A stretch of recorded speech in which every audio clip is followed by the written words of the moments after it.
try to have a quite specific focus. And basically, I think one of my basic roles in moderating this panel is going to be to try to keep this focus. Yeah, and this is not a question of discipline, but this is a question of this is due to the fact that we think that this focus is relevant and not so often addressed. Okay, what's the focus?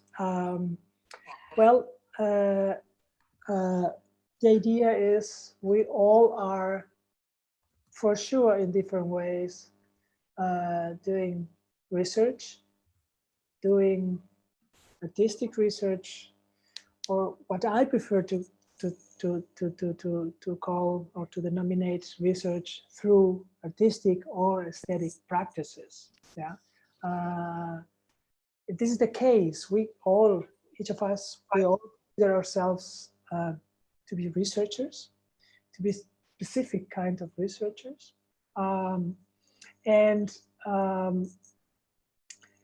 we decided to set up this panel in order to address the question of our social responsibility as artist researchers.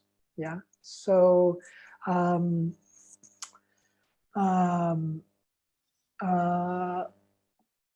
due to different reasons, one of them probably that artistic research as such, I mean, named as such, is still a very quite, let's say, quite young sphere of research. Yeah, we're talking about 30, 40 years of tradition. Yeah, so which is nothing. And probably because of this short time, we have been always very busy with trying to understand what is artistic research and questioning what are the difference between art and artistic research. Is the same? Is art always artistic research? All this kind of stuff, which is important, which will be a conversation that will never end, probably, hopefully. But now, after this, yeah, let's say 30 years of artistic research, of dialogues, we think that it is really the moment to take us seriously as researchers in society, you know, in a community of researchers which goes beyond art, yeah, and ask ourselves the question of our social responsibility. So the point would be, if we're doing research, how do we think that, I mean, the question can be asked, of course, can be formulated in different ways, but how do we think that our research, and now I can say different things, we opt for saying transform society or has a potentiality to transform society, yeah? So what is our aim in relation to society? What are our intentions in relation to society by researching through artistic practices? Yeah.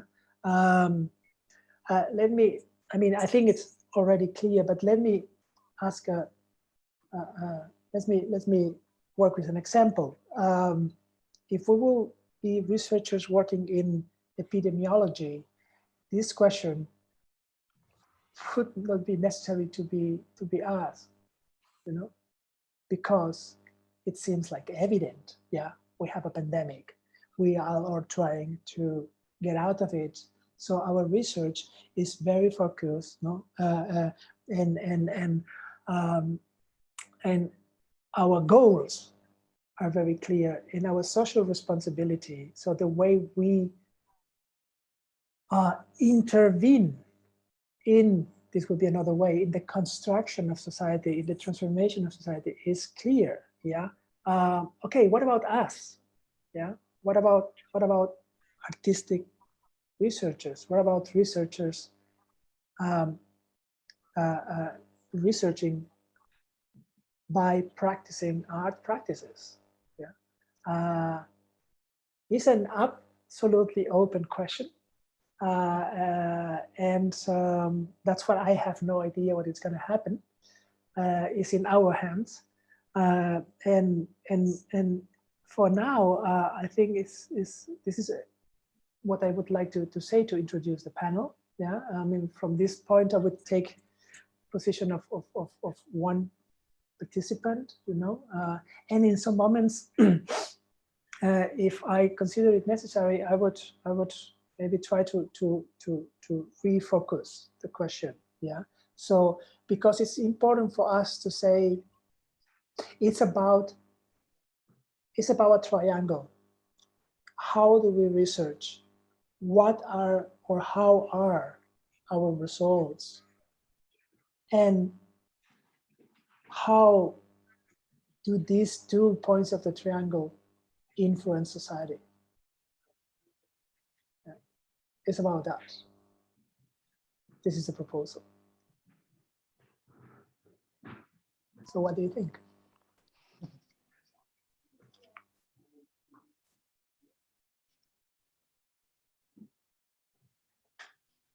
Big question that somehow popped up over the last 2 days a lot, and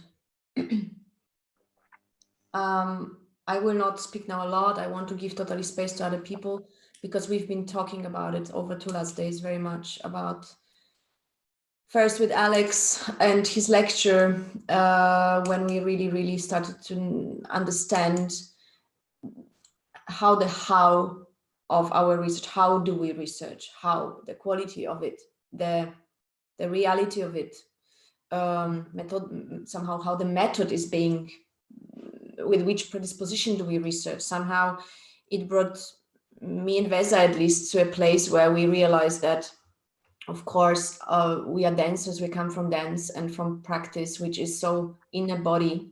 And this is what we so much do somehow already a lot, about trying to remap our construction of percepting and relating to things. So I think that there, at least I can speak for myself, that the way we come into research is already somehow there, but now it's a question like how to put it also to the, how to relate again to the third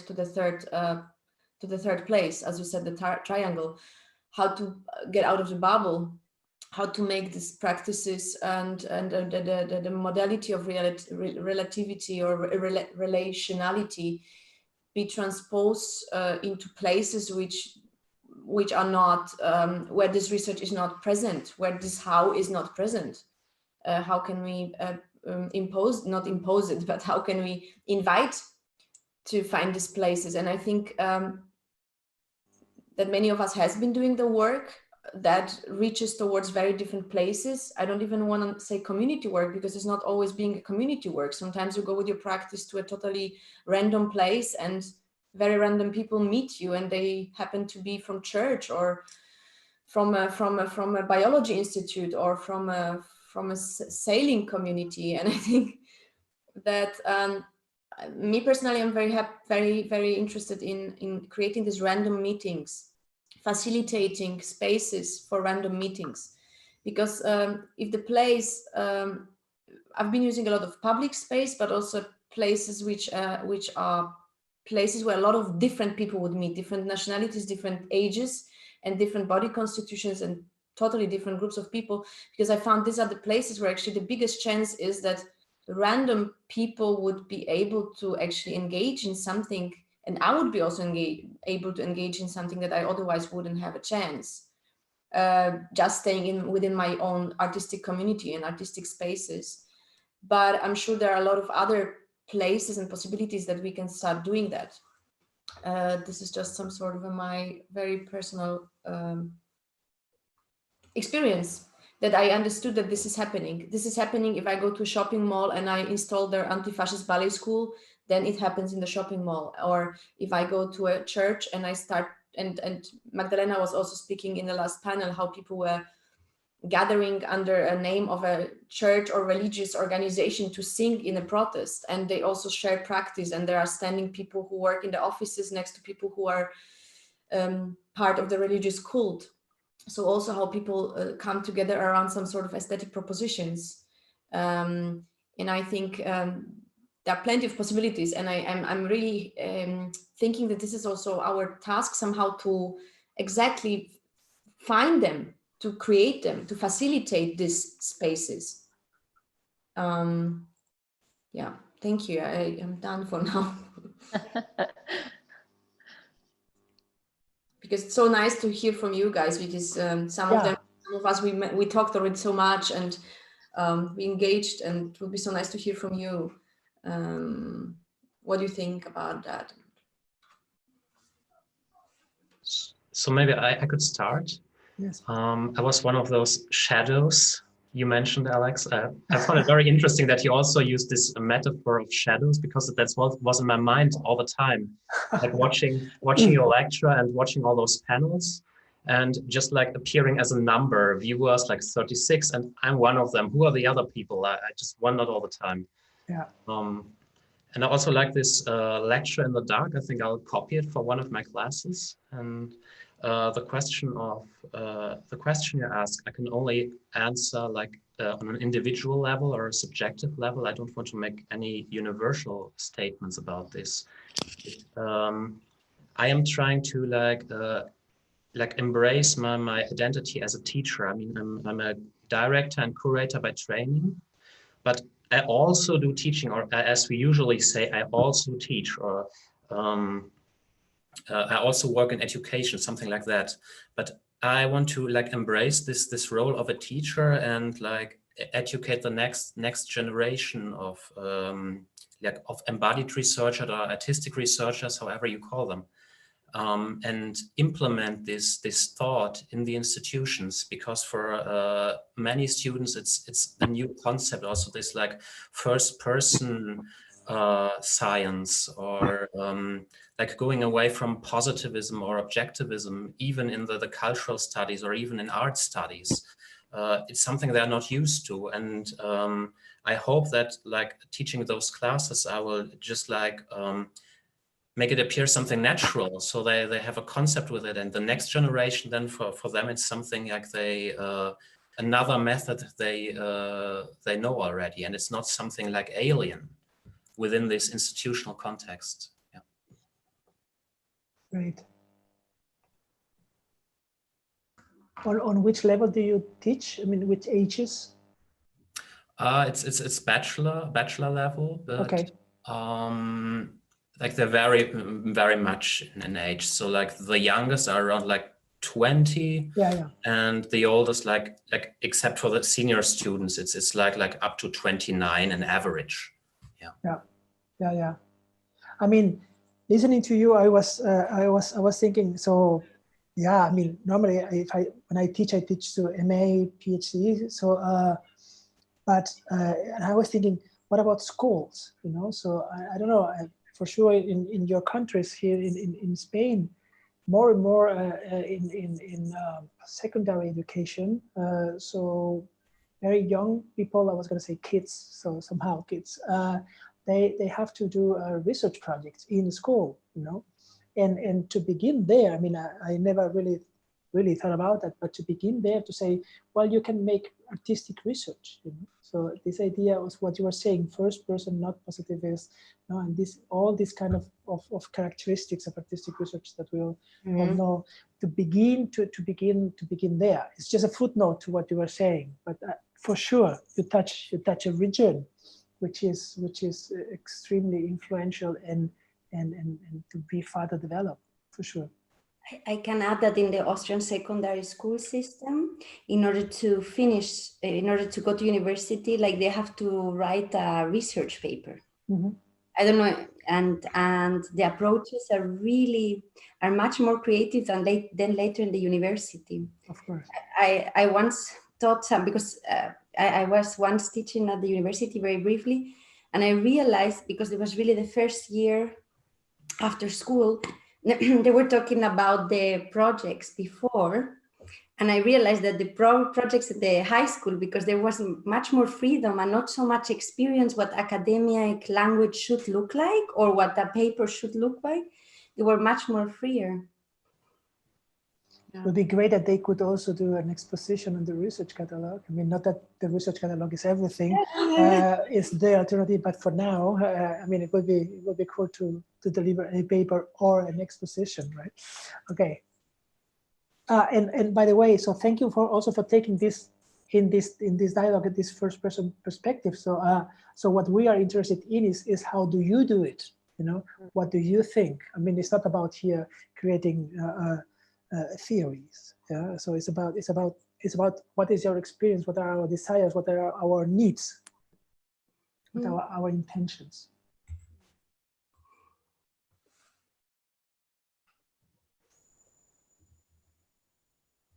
Yes, in terms of getting streamlined when you enter the academic world, I think this is a really interesting topic, because I think especially for artistic research, that's not at all what we want. In the opposite, it's really about the idiocracy that you foreground with your artistic research, and the methodology, language, vocabulary that you develop around your research it needs to be idiosyncratic, needs to be very specific, because it also emerges from this subjective fine-tuning that I think, Alex, you were in your lecture. I didn't attend the lecture online, so I was not a shadow, but I was listening to it today through the YouTube link. And I was really struck by this focus that you have on what I would call fine-tuning or attuning the subtle body, our perceptive capacity, and make that the instrument, or that this is like core of the toolbox that we bring to our artistic research. And I would have some questions there, because you're opening up the term aesthetic practice, and I was wondering, like, how wide do you get with this? Because yes, artistic practices, I can imagine. I can also imagine some kind of contemplative practices in order to fine tune that instrument. But like, yeah, like how open is it really, this term aesthetic practice? Listening to you, I came from going to say, well, it's extremely open, to going to say now it's very close. Actually, as a concept, is very specific. I mean, this is my aim. Yeah. Why? Because in order to gain conceptual power, you need specificity. Yeah. Yeah. If something can mean everything, then, well, I'm not so interested in that, right? But the scope of the things that can, I mean, the criteria are very, very, I'm trying them to be very clear, yeah, in order to make differentiation. But the scope of practices that can fit into these criteria are enormous, yeah. So this is the two way, you know, and maybe in order to answer your question and link it to the panel today. My idea, I mean, I have to say something that I haven't said yesterday, which is like, I depart from very, very basic aesthetic experiences. The term aesthetic experience, which is much more common than the terms I'm using, aesthetic action, aesthetic cognition, aesthetic practice, is the very basic of that. Yeah, and I think I'm really convinced that we all, of course, in different ways, in specific ways, have experienced or this, or have had this experience, or have made this experience of a change of relationship with the environment. Yeah, we all, and now I want to say studio, but you can, you know what the studio is. I mean, the place or the places where you practice. Yeah, this can be the street, or this can be a small studio, or this can be whatever. But I think we all know this. We all know this experience of getting there, and beginning to act differently, and beginning to feel, to sense differently due to the way we are acting and the way we are interacting. So also the way things begin to act with us. This is the way I'm taking in my attempt to first define aesthetic action, second aesthetic practice, and third aesthetic cognition.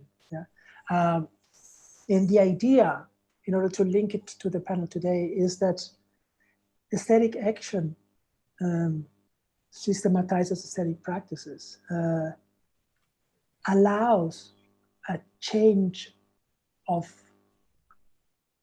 relationships between the practitioner and all these other elements present there. So elements with which a practitioner works or practices. And I was fascinated yesterday how Keith in the second panel said so clearly that for him, when he was a young man, contact improvisation was a school for developing anarchist thought, meaning other ways of social relationships. Non-hierarchical, horizontal, he said, symmetrical, he said, relationships. And this is for me the point. Yeah, there are certain transformations in the way we experience our relationships, in the way relationships appear to us by virtue of, I love this old English term, I know, by power of acting aesthetically. Yeah. So in doing so, we experience that other kind of relationships with other kind of entities, not only human entities, clearly not only living entities, are not only possible, but are there, are doable, are real, yeah, are performative and performable, yeah, and if I take another example of the panels yesterday, was Julia? Yeah, I think so. When she said, well, doing this breathing practices, and also you, Veza, saying this singing practices. So focusing the air and the pressure and the sound there and there and there. Suddenly, the question is, what is my body? Exactly. This is what I call destabilization. Yeah. So suddenly, something which we took for granted, something given, what is my body, clear, what is my body, suddenly is open, suddenly is destabilized, suddenly can be thought in different ways, yeah? But the soil of this thinking is established through aesthetic practices, yeah? Mm-hmm. So I think, this is the line of thought that I will follow in order to say, in order to argue that aesthetic practices have a huge and fundamental transformative potential in society.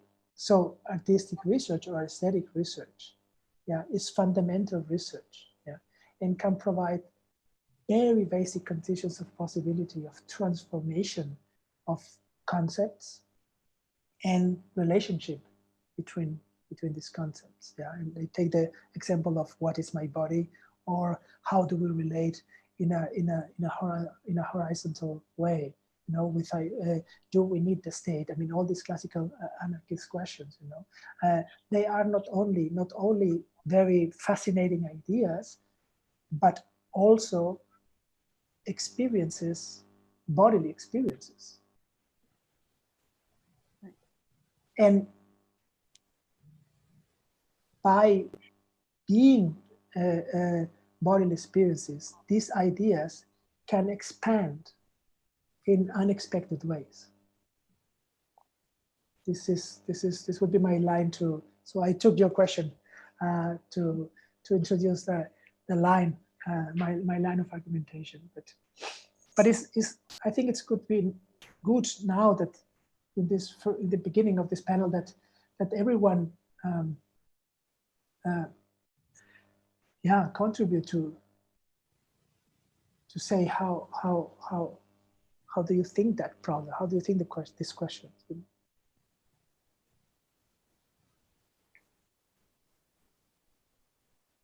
Just in response what you were saying now, I think in your lecture you were also talking about the transformation of the system, and with the system, I wanted to just ask you: did you think of the political system or a knowledge system, or like what is the system that you specifically referred to? Again, I changed my answer listening to you a couple of times. I would go for the social system. The social system. Ah, yeah. Yeah, Mm-hmm. Also aligned with anarchist ideas of being more interested in society than in politics. It's also a classic anarchist thought. Saying, I'm interested in the relationship between us, between people. Yeah. Yeah. And when I mentioned it, I mentioned so the system, body, environment. Yeah. And of course, the environment of the body, of a body, is configured by other bodies, not only by other bodies. And one first change is, do we address living bodies differently than non-living bodies? Human living bodies different than non-human living bodies? But for me, the question is, how does it feel? You know? So we were talking about yesterday about this reference to this fantastic book, Vibrant Matter. Yeah, I said, yes, we can. These are fascinating ideas, but we can do more than only be fascinated by the ideas. We can feel the vibration of matter. Every musician knows that. And this is a genuine contribution to changing relationship between living and non-living entities. And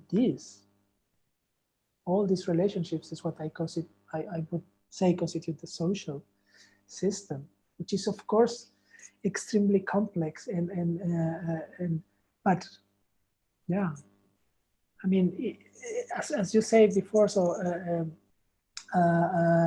Raymond. So I'm talking through my very personal perspective, and my tendency is to go for kind of fundamental research. Say, okay, what are the very fundamental relationships, you know? And if we have another relationship, if we are able to create conditions for rethinking, reconstituting the relationship between, let's say, humans and non-humans, we are creating a potential to destabilize the economic system, because our economic system is based on the exploitation of non-human by humans, for example.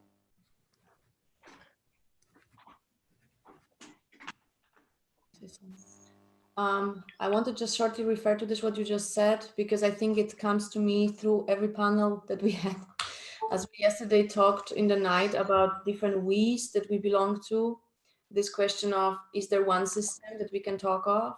Because the systems are so intertwined and interconnected. So in a way, of course, we project into so many different belongings or groups that we are in.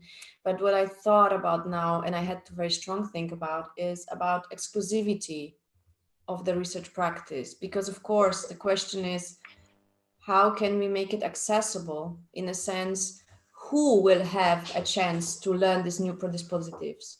Who will have the chance to get these new tools? because I had to think about drugs. I don't know, you were talking now, and I'm thinking about, of course, people who are from, as also Jamila was talking in the previous panel now at 11, who is invited now to rethink the future online? Who is taking part in these discussions? This all came to me together that, of course, a lot of people who are, who could have been probably having an access maybe to a somatic class, of course, they decide to take drugs as a strategy to deal with life different, for example, and to relate to. This is also a very known phenomena. And I'm thinking, of course, and I have to completely, the only place where I reach back that I think it would be possible is to implement aesthetic practice in a very early education. I mean, this seems to me as the way, because this is something, a space which is accessible to everybody, and there's almost a certain obligation in Europe to attend school.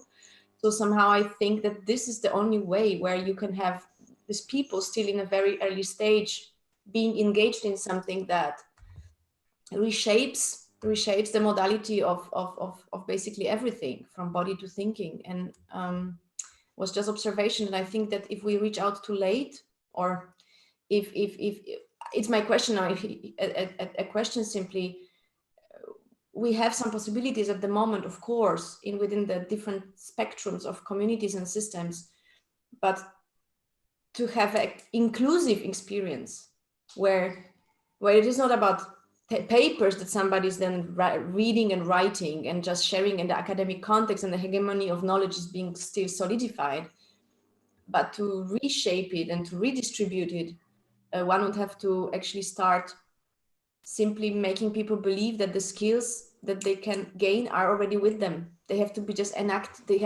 activated. And I mean, yeah, that's what I just had to think of. I had to think very much about drugs. I mean, I don't know, but of course it's also a system of strategy that people decide to take or do. People who are not privileged very often to access certain places which are being closed.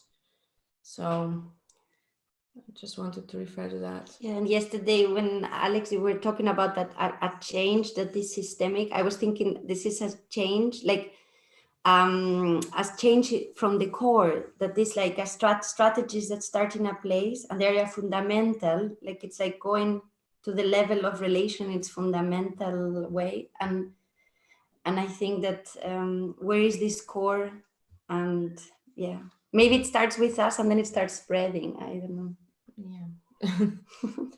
Yeah, but of course, if we would have much more interest from side of educational institutions to implement artists within the education programs, this would be a huge step. I mean, it's like you don't need to be a genius to know that. And for example, in Austria, it's not very happening. So I can just say in some schools, but it also depends again who can go to these schools, because these are the schools visited again because society. Yes, really. Yeah, yes and no, I would say, because yes, there are, of course, alternative schools, and most of them are private schools, you're right. But there are also places like, for example, the Children's Museum, yeah, which is really an open place and it's accessible for people. They decidedly didn't ask a big fee for the entrance, yeah, so that it's really accessible for everybody in society. And I think there are maybe not so many projects, but there are projects out there that actually address exactly that field that you're now opening up as a really potential, future. Basically, it's our future, right? I mean, if we go look at towards the younger generations, then of course this is an investment into future. I was just thinking for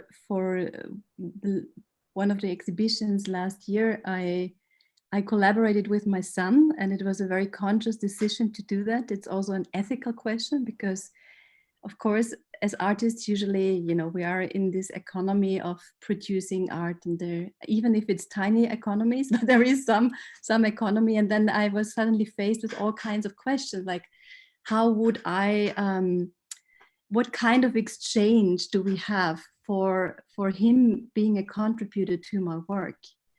And also earlier when you were talking about this very direct access for people to first of all trust in having these aesthetic abilities, bringing that to a field of art. But also I think with him it was amazing how there were like no question that I would ask myself for placing specific objects in a specific way. For him it was play, very, very pure. And I'm curious also in that connection, and maybe I can address that question again to you, Alex, because I know your work a bit, and I know that you are very rigorous in building systems, but then there is also this playful dimension within aesthetic practice. And I was wondering how that relationship functions for you, or works, or what is your way of dealing with those? Now I place them as kind of a binary. Probably they are not, or at least my experience is that that's not necessarily how it works. Because sometimes just through playing with words, I would come up with a new concept and actually then systematize in a different way. But I'm curious what your thoughts are on that dynamic between play and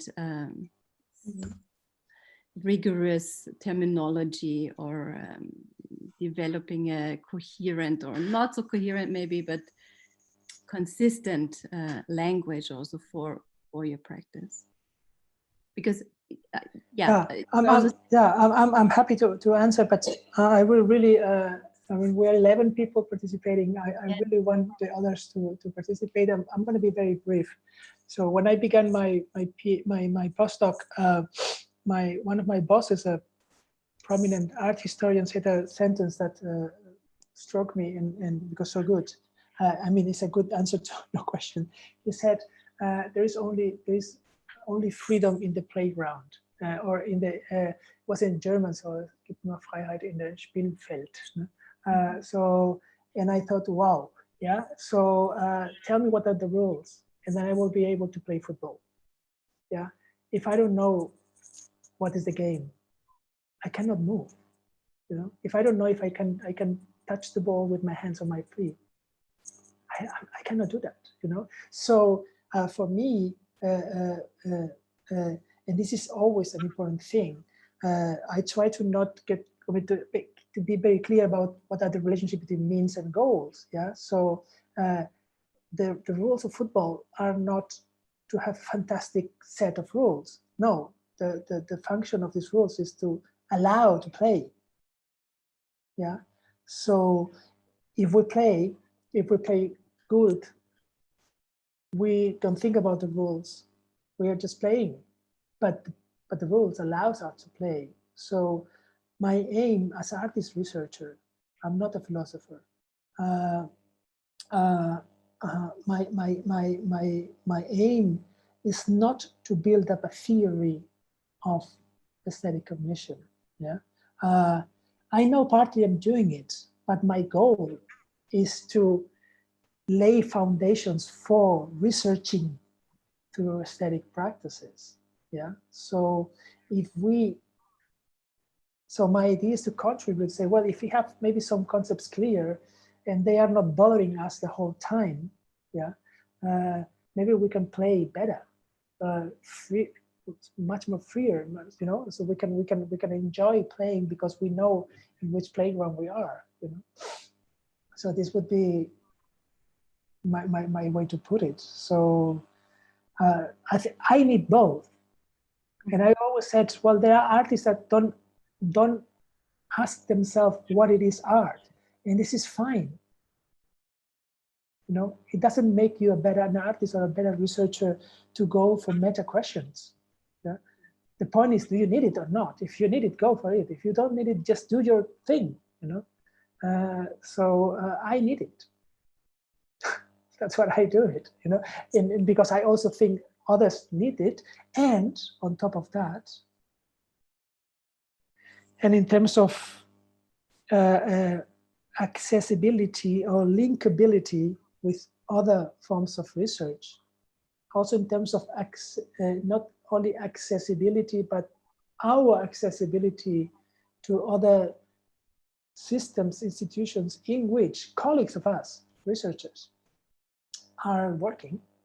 I think it's good to have this artifact called theories or clarifications. They are also useful, you know. So yeah. Well, as I said, so I'm pleased to moderate this panel. So I would really like to hear more voices that are not in the shadow, but in the acoustic shadow of the panel. Yeah. Hi. Hi.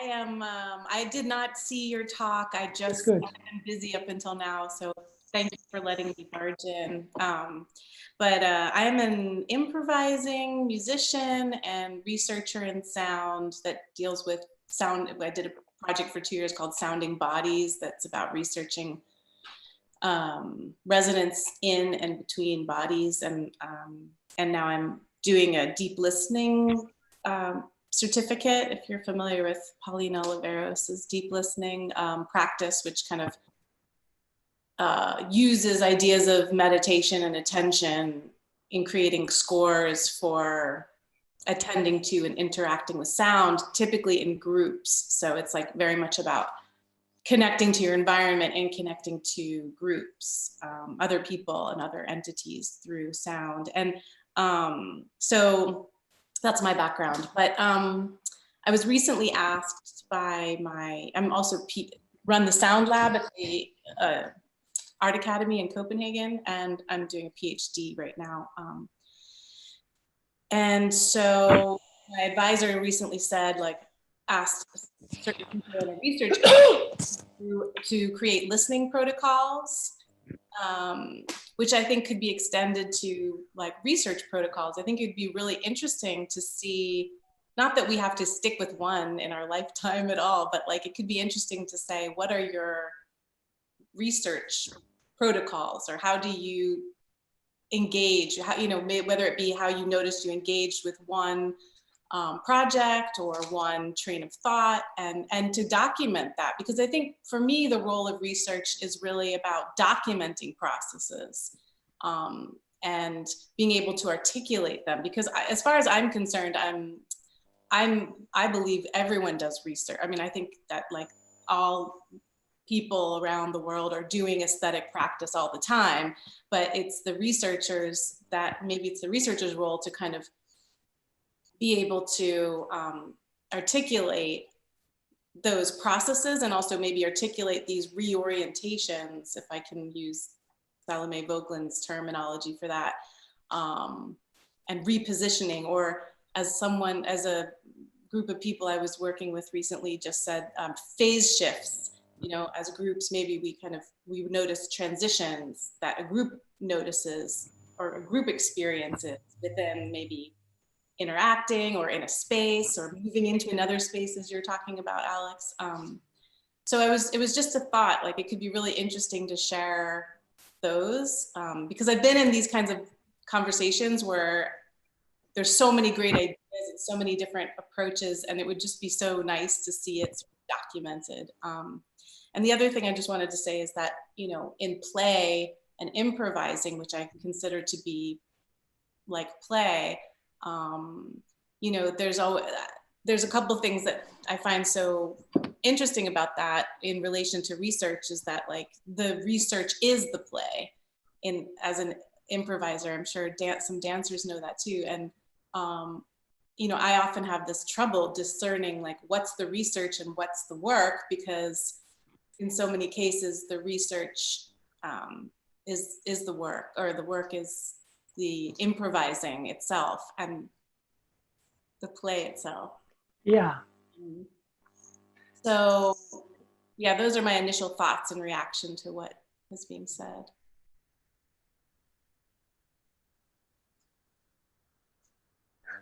I'm doing the same because I was going to jump on you, but I mean, let's hear more voices. Jump on me. You can. You're over there. Would be nice, right? They jump on me in a bad way. No. No. I mean, I can wait. I mean, you touched so many important, relevant points that, but yeah.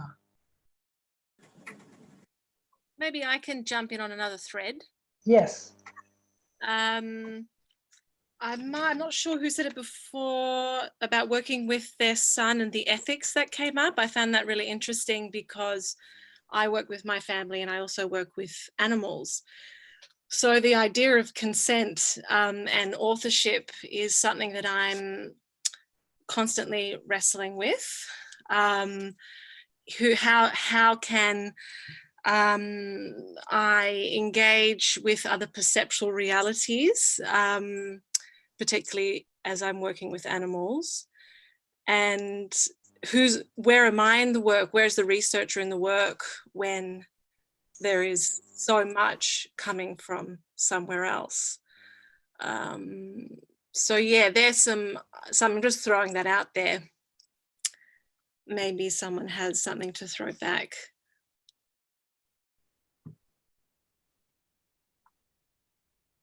I'm curious to know more about what beyond. I mean, I know obviously the authorship is a big challenge, and also maybe just there's ethic. Yeah, as you mentioned, ethically.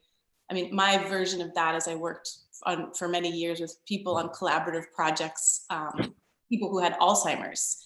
So I faced some similar things because I claimed that they were authors of the work as well. But in terms of the research, can you draw like a line between that and what you're specifically thinking about? Like, in terms of authorship, or or the ethics of authorship, or the different perspectives. Yeah. So if I'm working with, for instance, I worked with horses in my last project, and I dressed them up in sonic costumes, and when they moved, that amplified the costumes, and there you go. They're walking around, they're making the work. Don't know if they wanted to. I can only hope that they did. I spent a long time with them in order to prepare them for that. And everything went beautifully. It was a really, a methodology of presence, and some deep listening and gesture and feel, all those lovely things. But yeah, the question for me is, did I make that? No. So, and then in the format of authorship and putting your name on a piece of paper, or putting your name on an exhibition title, or speaking to your peers and saying, hey, guess what I did? There's certain forms of capital that come from that. And so, yeah, there are deeper ethical questions, particularly as we find ourselves in the conundrums that we do, speaking ecologically, socially, etc. If your desire is to work with more than humans to create these aesthetic events or aesthetic practices, how does that fit into these hierarchies that we're dealing with? I know I've said a lot there, but yeah.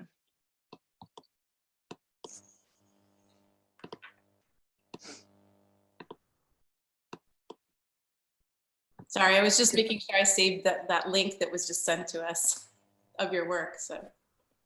Oh, okay. That's why I was looking away, but. We just wanted to point out that Tina is one of our participants, actually of original participants of the symposium, and Tina sent us a beautiful her research that we posted on our website, so you can have a look at it, and you can have a look at her work with grandmother and with horses. Thank you. Yeah, maybe now is a good point. I just was able to wait just a little bit to refer to what you, Jenny, was saying. Improvisation, playing, research. Where is the research? What is the difference, and so on.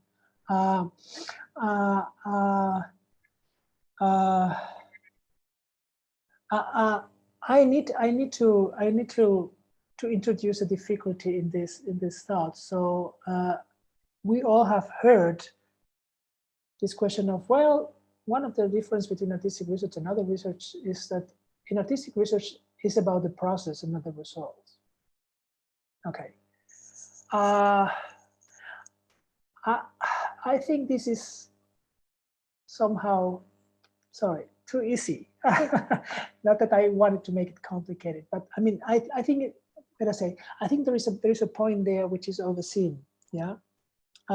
Although I would fully go in this direction. So, but I would fully go in this direction again in on a dual or not in a this or that structure, but saying, well, maybe it's not the question that is not about the results, but the process. Is not about substituting results through or with process.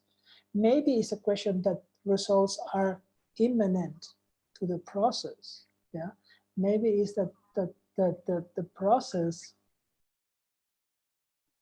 encompass results. Yeah, and I say that in order to introduce my point to what you, Jenny, was saying.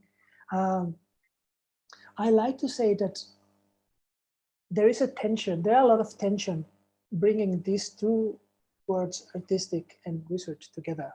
Yeah, this simple gesture of putting two words together create a lot of tensions. And one tension refers, in my opinion, to intention.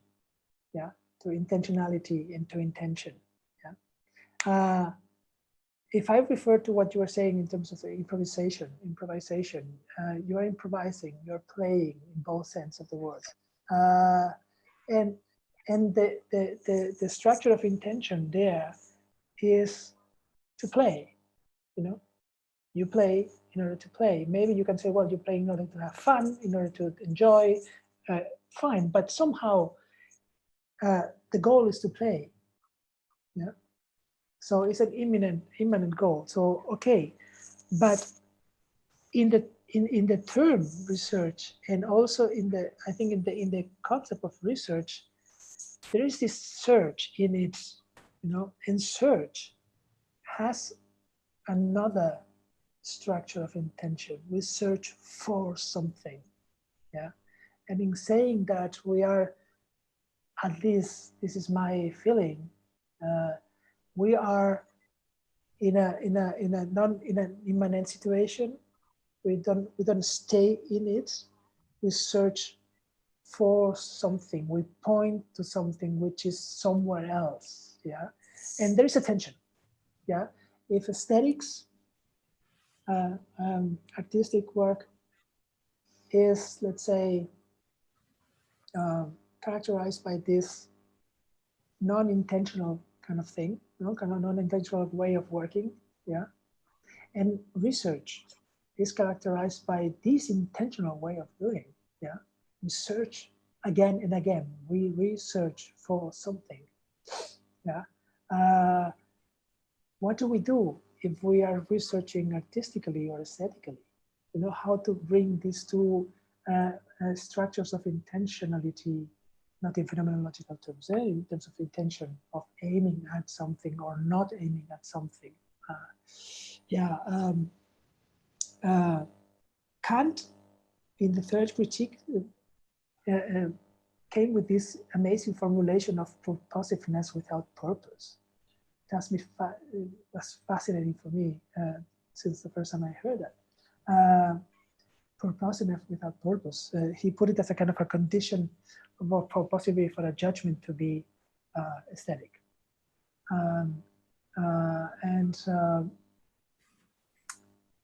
And I think in this, I try a couple of times to inhabit this formulation, this Kant's formulation, in order to try to express this tension, this fruitful tension between purposiveness and non-purposiveness. You know? So, and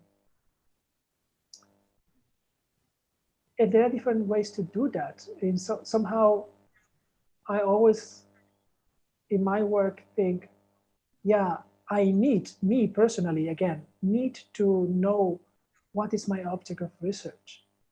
Not necessarily what is my question. I don't need a question often. Often I have it, but I don't, yeah, but I know what I am researching. And I know I am researching. I know my motivation is to put it the way you want. Know about it, well, this is not so much, but to know to disclose this object, to desystabilize it, to extend it, to open up, you know. And when I am working aesthetically with it, I have to forget that. If I have this goal present, if I am conscious of this goal while working aesthetically, I cannot work aesthetically. So somehow it's a kind of a play, in my case, of background, foreground. I don't know, this is not so good, but in terms of suspending, as we say in phenomenology, yeah, suspending the goal and just play. But it's not just playing, because there is this suspension. Maybe we can also talk about the shadow there. You know, there is the shadow of this goal. I have a goal. I'm motivated. Yeah, I'm not just doing this. I'm doing this in order to. Yeah.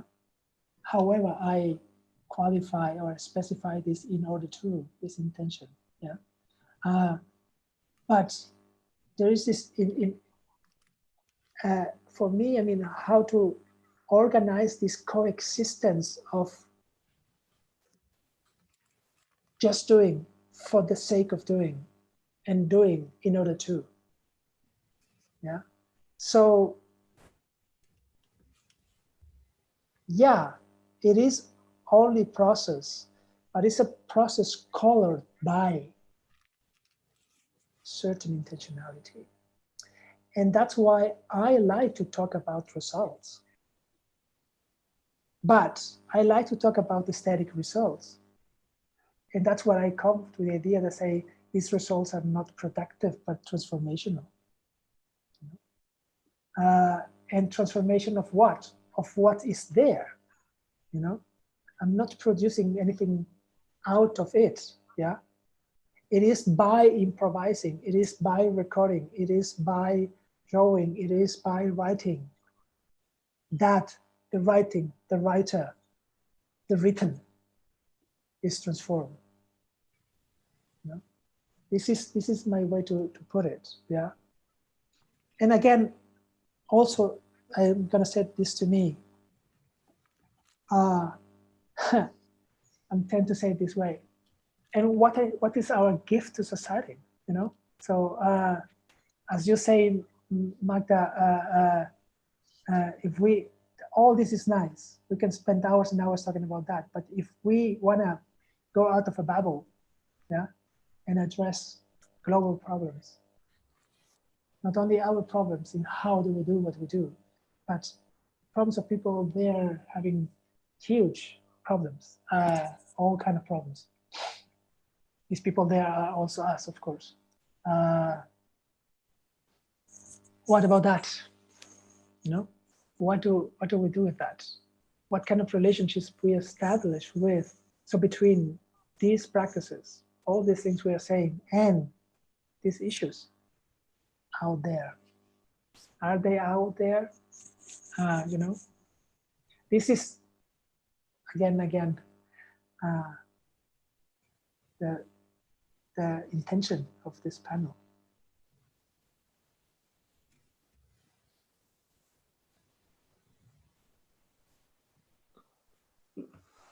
Magdalena? Yes. Well, because Alex just explained kind of part of my question so elegantly, so it takes some time to process that. But thank you, Alex, and other panelists. And I guess the key term that always comes to my mind when I'm listening to the talk yesterday and also today's discussion is comes to like the issues of translation. So translation in a sense that because the way that we articulate our experience and then create our narratives is always through text. And this process is always a process of translation, which also that means there must be something missing or lost in the process of this in this process. So as an artistic researcher, my main methodology is an ethnographer. So I always find a great look in documenting my or other people's reflection process that somehow get into a state of like unable to articulate or just become like stuck in their own subjectivity. So, well, if I may use an example to illustrate my point. So my artistic practice is a choir musician, a choral musician. I'm also a choir director. And yes, within that group, there is a process that they learn, oh, this is what we mean by achieving a good blending, a good timbre, or certain kinds of dissonance that we want to reach. However, this process, and also for outsider, that is the audience, and they're not entirely outsider, which is another point, another discussion issue, but somehow is the research action sometimes it seems for me is stopped there because of the temporality of music making. And therefore that puts me in the puzzle of the practice of artistic research that go back to Tina and Jenny's sharing on the issues of documentation and also the ability of how our research can speak to other people or to explain the complex system that I found within the process. Then somehow the missing link as a young researcher is very hard to make it translatable, if I may go back to the very first vocabulary. So I wonder what was your take on this, especially Alice, but also from other panelists that I hope I hope you can like share experience and yeah, difficulties or achievement that you do in your current practice. That would be awesome. Thank you. Sorry, it's a bit long, I know. Not at all. Thank you. Thank you. Thank you. Talking about these places of exchange and of translations, I was thinking a lot about the moment of when you show a dance piece. When I'm in the theater and I'm in the process of showing an artwork, and that's the moment sometimes where things that I've been researching for 2 years, where I can communicate it with the audience in a way, where the rest of what has been researched alone and then shown in a practical way, it's negotiating with an audience, and then you really, while doing it, because in my case it's the body and the voice, while doing it, you don't even need, you feel there is like this in between the public and the dancer and the public and the singer, and the energies of that this in between, this resonance already informs so much about inform back. So it's like a type of living documentation in a way, like living, then it informs to keep on doing. you know, also in the way, this is my experience. It's, but of course it's, so for me, it was personally, it was really important to understand that when I finished a work, that it's not a finished work. That in my case, every time because every time I showed it, it was already reinforming it. And I think that not only that this way of negotiating material with an audience, and then I want to talk about this ethics of collaboration and ecologist. I think the moment you put yourself in a position where you are not external or above an animal or another entity, or for example, you take a soundtrack. I'm now making a dialogue with a soundtrack, with a electronic soundtrack, and I treat already with my voice the soundtrack as something that my voice is not the boss. My body is. I try to really find a new way of negotiating the hierarchy between us in order to flatten it out, in order that there is more opportunity to. But sometimes there are elements that I'm trying to translate from the electronic music, and I'm trying to find it also in my voice, and it's impossible because there are different media, you know. And I'm very fascinated when different matters meet, and they start informing themselves that they are never going to become the same thing. And this is so, I cannot even put these processes sometimes into words, and for me to document it is extremely difficult to put it into words. I can just you know, and it's always in the process. It's never, I don't have clear answers for that right now, but that was I wanted to add. I also have a feeling that, for example, to write text about somatic work is one thing, but it will not replace a somatic work. I mean, this is for me clear. So when I think that my whole research process has to be a lifelong sharing of this practice with others, this is for me actually probably the most accurate. What I can do is to really engage myself. Also what Raimund also said on the beginning, cutting with this stupid division between learning is not an artistic work, learning and teaching. For me, I learned so much artistically from learning, from teaching, from sharing actually my practice with people who have no clue about all that. And then I have to re-understand and remake all my languaging and all my strategies. And we all shared now over the time, we all came to the same conclusion. We all learned the most from teaching. And if somebody again tells me that as teachers, we are not supposed to be seen as artists, or that artists are not teachers and other way around, it's total bullshit. I'm sorry, but I think this is such a sphere of our work that is so often being invisible or not appreciated, not validated. Because of course, for me, producing works is not my biggest interest at the moment, although sometimes it happens. But I think if I have to write about my research, I do. If I have to document it with a video, I do. But it will not, it's going to be just one layer of what my actually research results, if we want to say that way, is. And my real research results take 10 years probably to be transposed and maybe learned, depending on cases that we are dealing with. And I think that the best for me is just to engage in teaching workshops, sharing practice. And it has to happen on a bodily level.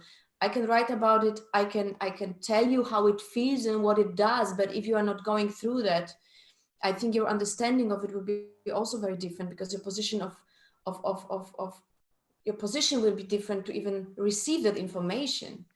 So I think it is again about this predisposition of even receiving a certain results that somebody presents to you are already a part of it, how it is going to be received also as a text, as a body of text, even Yes, how the, sorry, no, I'm actually finished with that. I was just wanting to say my and maybe the question is, I mean, I'm really trying to put things in aesthetic terms, you know. And what you said now for me resonates very clearly in this, right? Saying, and I was wondering, I have to say, with all respect to of course to you, Magdalena, and what you said, and also of the concept of translation. For me, I don't think this is this is the operation. Yeah, I go much more with the concept of participation. Yeah, translate, like to bring to the other shore. Why do I? Why do we have to? You know, there are other ways. There are other ways of accessibility. I think we are. I wrote a big number 1 in my notes, because I think we are touching kind of a first section of this issue, and which is the section of accessibility, because I think the common feeling in artistic research and among artistic researchers is that we are kind of aside, yeah, maybe even double aside of art world sometimes, and aside of researchers. So we are artistic researchers, and we are neither accepted by artists nor by researchers. So quite a good business, yeah. So we are. I think we are dealing with this question of accessibility, with linkability, with connection, yeah. And I think that I fully understand, or I believe to fully understand, Magdalena, your intentions. Say no, let's and which is the intention I think we all share. Say, how do we make them? How do we put our things in touch with others? How do we bring the others in touch to what we do? Yeah, and we are wondering about what are the operations. Yeah, and then of course you come with the idea of translation, which is a possibility. Yeah. But taking this in the sense of bringing something from A to B, yeah, to the other side. There's a very nice in German that you can pronounce in 2 different ways the word Übersetzung or the Übersetzung. So to bring it rüber, so to the other side. Yeah. So there are 2 sides. Yeah. So there are 2 sides, and translate is to bring to the other one. Yeah. So yeah, a book translated from Chinese into German. Yeah, so there are 2 sides, Chinese and German, and the translator brings A to B. Yeah, this is an operation. But what about the operation of allowing participation? Yeah, so and if we think about also ways of artistic learning, traditional ways of artistic learning. Yeah, I think artists learn through participation. Yeah, so it's not. I mean, this like learn to play guitar in 5 lessons. This is the less artistic issue ever. Yeah, you learn to make some coherent sounds with a guitar, but this has nothing to do with art. Yeah, so these are all these problems. I mean, I have to think about Schoenberg. Is this possible to teach composition? No. And all these questions, yeah? But we know it is possible to learn. We have all learned. We are all learning, yeah. But how do we do it? I think through participation. We get, I mean, through immersion. We get into it. We go into it. We deepen into it.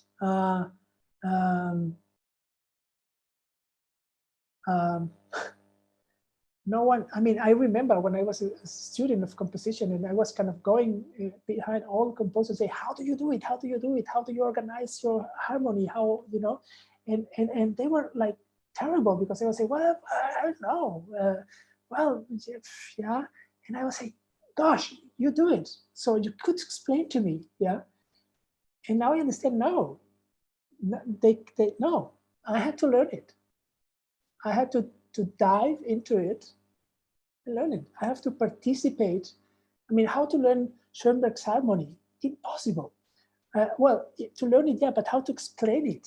I mean, there are hundreds of fantastic methods of analysis, but they say nothing about Schoenberg's music. Yeah.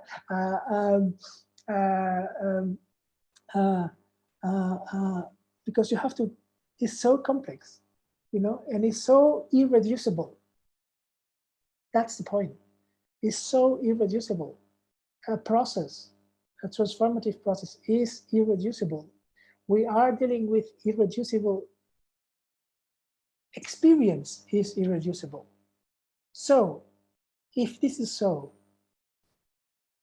is translation possible? Yeah. Is there this A which can be moved to the other shore? I don't really think so. So I go much more in the to the idea of how do we create frameworks of participation? Yeah. How do we have to think the whole time? A friend of mine told me years ago that they heard some monks singing in an amazing way, and he was fascinated. He was a composer, and he went to the monks and said, "I want to learn that." And the monks say, "Yeah, come and spend eight years in our monastery." It was a real answer, you know, and it was probably the only possible answer. Well, this is difficult. I'm really curious. Did he do it? No. Ah. No. Maybe he regrets the whole life, but he did. Yeah. But what I mean is like, well, how do I do it? I'm going to put an example. Yeah. I made a work in the framework of this research project, architecture of embodiment, research framework, architecture of embodiment. I made a project or I like to say with the German pavilion in Barcelona, the construction of Mies van der Rohe, or the reconstruction of the original construction of Mies van der Rohe. And then this was a sound installation, and there were also a sound essay, a video essay, the text essay. So it was a constellation of products, of artifacts, aesthetic artifacts. Okay, then I invited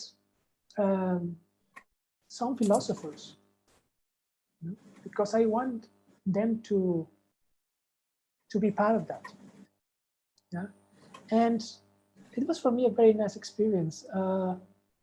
I asked them to come, to listen, to see, and to talk. They were quite prominent academics and prominent philosophers. And I thought, well, I'm asking them something very easy. Come, look, listen, and talk. No? They were super insecure, talking about destabilization. I can tell you, until the last day before they came, they were writing me emails. You don't want me to give a lecture? I can't do that. Even the day before, yeah, they were super professional guys. They can give a lecture like that, yeah, and they feel safe giving a lecture, yeah. They will give a fantastic lecture about Mies van der Rohe, but this was not my point, yeah. I wanted them to participate in that, yeah. This was terrible for them at the beginning, because I put them in a situation of absolutely vulnerability. Yeah, I think aesthetic practices needs this situation of vulnerability. They have to give back the safe places. I know I am an authority on that. I can give a lecture on that. And simply listen and talk, you know. When they jumped and then went through it and they kind of were there and they were like super liberated. They said to me, well, fantastic. Finally, I was in a context where I can think, you know. This is just a way. This is the way I do it, you know. But I bring the people to participate in what I call my dispositives. Yeah. And I always say, I want you to come and talk not about my work. I want you to think my research object, in this case was the experience of spatial interiority and exteriority, conditioned by my artifacts. It's not about my work. It's about the object of research. My work is a medium. And you have to go into it, move in it, yeah? Allow the agencies of the work. Condition your thoughts, you know? And then talk about the object of research. Yeah? So I think in doing that, I didn't went for any kind of translation. I didn't explain anything. I mean, this what I call seminar began with an uncommented visit to the pavilion. And they were really having a hard time. Yeah. And they were kind of saying, explain me, how did you do it? Explain. I said, no, go, and dive into it, participate. That's my point. Sorry for the umbrella. Participate into it, and then tell me. And I think this worked without any translation. I'm not excluding translation. Yeah, I'm skeptical. I'm skeptical because of, I think, yeah, I'm skeptical about the structure, if the structure of translation is compatible with the structure of aesthetic work. That's my point, you know? I mean, and just to finish, it is possible to translate poetry, you know? Everyone that has translated something will say, well, I don't know if it's even possible to translate a scientific paper, but it looks like bad poetry, you know. And this is my point, you know. And I could also argument this way with documentation, but this would be another issue. And I'm talking. Let's let Lisa speak now, because she's waiting for some time to say something. And Jenny will need to leave in 8 minutes, right? Oh, please. Yeah, I didn't know how long this would go. I'm just, when I hear my buzzer, I have to go, so you'll see me wave. But thank you for letting me. Jenny, thank you very much for being with us. Thank you so much. Okay. Lisa, you wanted to speak to us, please. Yeah, I just, by the way, my computer is like making the sound of a vacuumer. It's super noisy. So I hope that you hear me okay. I just also wanted to go back to what Magdalena was saying about translation also, that I'm a choreographer. I work with body politics of hardcore techno since quite some time. And I find that for me, when I'm researching, I try to always keep in mind that the people for whom my research is, that they have a body, and that my research is dedicated not to them, but to their body, and how I can transmit my research on a physical level. And it tends to force me to immediately think of the physicality of the encounter that I will have when I share my research, which physical information I want to pass, and how can that information reach as much as possible the bodies of the people to whom I'm communicating it. And that tends to, by thinking like that, at least it helps me to actually throughout my research all the time think of the encounter that is part of the research, the encounter that is about transmitting the research. And if I keep everything as physical as possible, this translation aspect is there from the beginning, because it's part of the questions. I don't know if that resonates.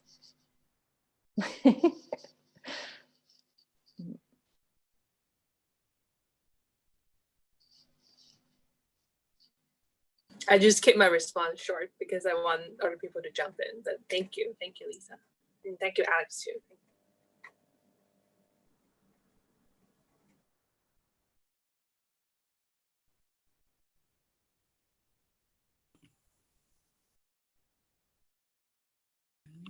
Oh.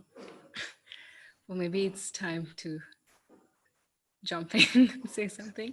Just a disclaimer, I was completely unaware that I was going to be in a live panel. So it's just, but I think what you were saying in the beginning, this kind of like sudden encounters that you imagine that you have, that you create with people when you go out, I really feel like, oh, I've chanced upon this sudden encounter, and it's personal and it's intimate, but it's also, I have no idea who's watching. But very interested in the things that you're talking about, and I was kind of like really came to observe and listen. But maybe I'll just share a little bit from what I've been hearing. I mean, I'm an artist coming from a dance and choreography background. And the reason, this question of responsibility, I think the reason I started to become an artist was because I felt I had a responsibility to my community and society to react to certain things, or to make work that was political, which no dancer is doing here in my context, things like this, like very large, grand kind of ideal notions is how I kind of started. And so then what happens with that is then this thing of like making work that is like maybe provocative or something like this, but with the body, and trying to create these kind of experiences. And then over the years, I've started to kind of really question the point of that.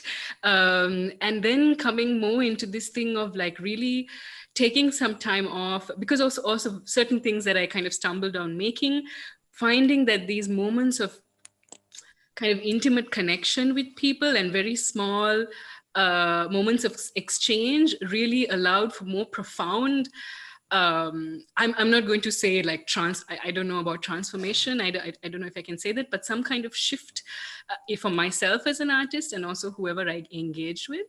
And then I became more interested in that. And also like before, I come from a country which is kind of a Buddhist country, and and so I'm born Buddhist, but then my whole my trajectory has been kind of speaking against a kind of national militant Buddhism that has been connected to a kind of a sense of identity. And then and I had been struggling also a lot with someone who's working with the body, and then this notion that of Buddhism that is being told to us or taught to us as something that negates the body, or something that is against the sensuality, or like that we have to kind of get rid of all of that, And recently I've kind of started really going back into into meditation, because for me they were like very different practices. Like the dance and the meditation, Buddhism felt like apparently they were two different things. And now I'm finding that it's actually, that's where the practice is, like with me and my body, and everything that I'm reading in the kind of like the way what's written in these philosophical texts kind of is also a lot, which I've been kind of like, working with dance and the body, and then how these things kind of, again, translate, or maybe they were mistranslated or whatever. And then I really like I didn't listen to your whole talk earlier, but I listened to some things, and I like this thing of, it's not about, for me, the research has been not about, again, not knowledge generation or transferring anything, but kind of rediscovering for myself something that obviously clearly maybe I knew or existed and everybody else knows, we all know, but suddenly finding, like getting very excited about when coming back to the body, and when connecting things I've read or I've heard, and then when some kind of sudden shift happens in my experience, which is then for a moment, it's like, oh my goodness, this is it. And then tomorrow I might again forget about it or something. But, you know, there's those little things that happen, you know. And then for me also, like coming back to this, like then I've been also thinking, what is my then responsibility? What do I do? And then for me, it's also, yeah, kind of like coming back to creating this small, through going deeper into the body and finding these kind of molecular shifts, maybe maybe I won't go deeper into everything, but just like creating these conditions for possible empathetic connection or something like this, you know. And yeah, there was a lot of things I resonated with, a lot of things that people said, but I think I'll just, yeah, stop there for now. Can I? It's fascinating. I mean, you're describing a fascinating travel through different stages, which I think resonates in a lot of us. What do you do when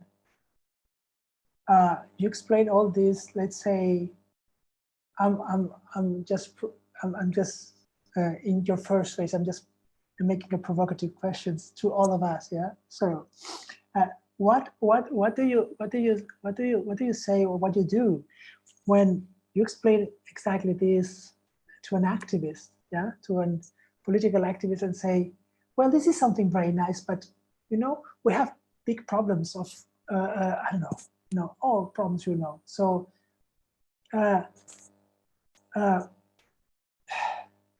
really, are you doing that? I mean, yeah, your cells, your molecules. I mean, come on. I mean, people are like 20,000 people so dying every day because they have nothing to eat. And so, I mean, you know what I mean, you know? So when, and I think this is an experience we all face. And I think this panel tries to exactly to go there, you know? So, yeah. Yeah, because actually yesterday I was asked this question as well. It was like, oh, does it mean that you are going to this kind of like Gandhian philosophy of non-action or inaction? Or are you because we also talked about this concept, like, you know, Rosie Braidotti talks about like revolution becoming a fascist concept and taken over by the right wing, actually. And this kind of like, you know, this is kind of taken over by certain other groups, right?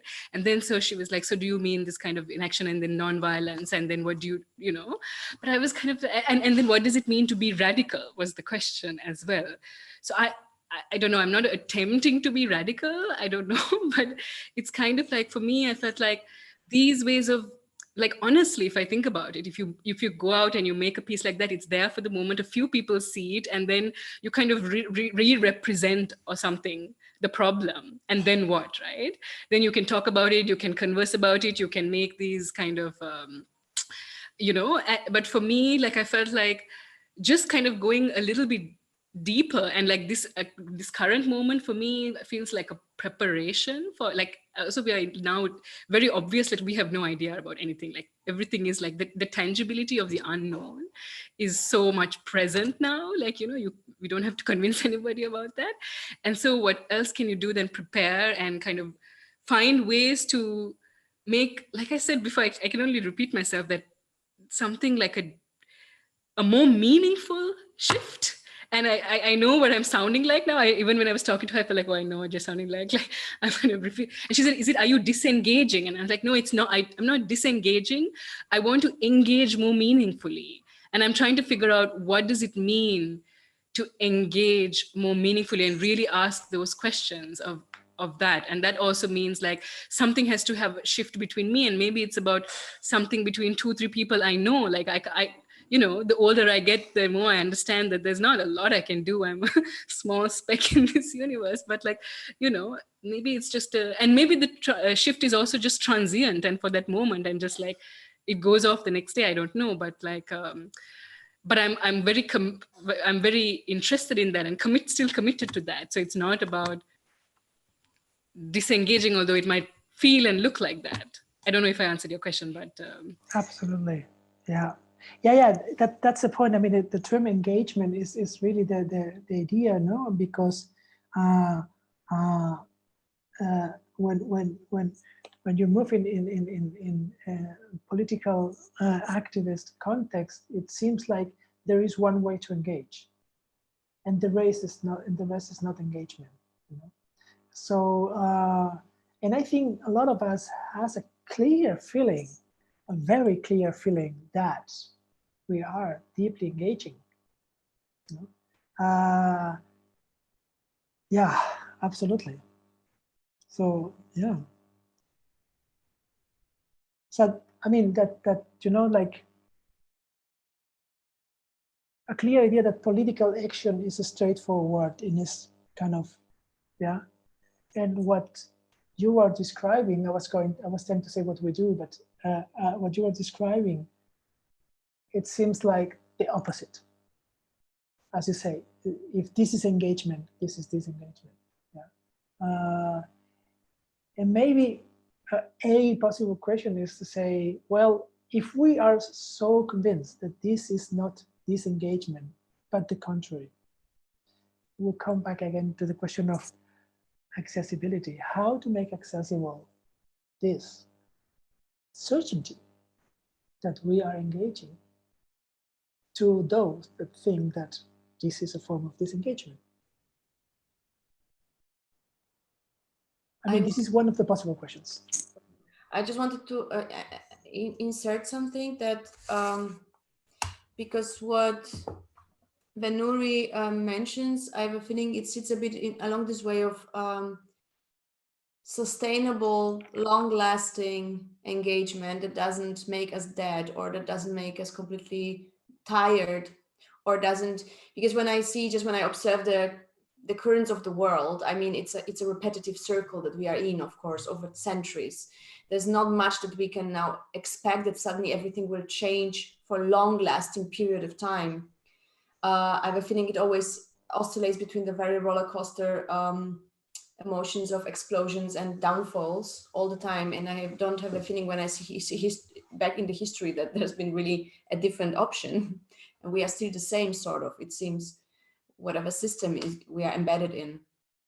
And I think that people like us have been already also existing 400 years ago and 500 years ago and thousands years ago, as they've been asking the same questions, and they've been engaging in different methods that are forgotten maybe, or that maybe they carry.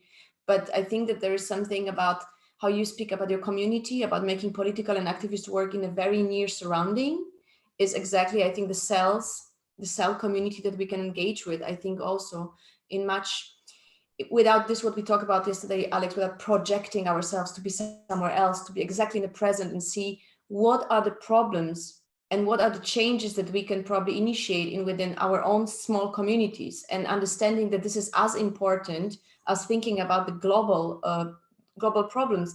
And I also think, honestly speaking, that people can only get engaged if they can identify with what they engage with. I think if I try to come with my practice and say somewhere, hey, look, guys, yeah, you're an activist. I know you always just believed in marching and screaming, but you know, I experienced this way of somatic touch, and actually we're gonna all come together on a very democratic level and stuff. If these people, A, do not trust, B, are not curious to step also into my side and to take part in that practice, or 3, they can't identify with it in any way because they never learned about that touch can be also a sort of healing or a sort of a pleasant agent, then I think there is no chance for me to make them even, I can't force anyone, right?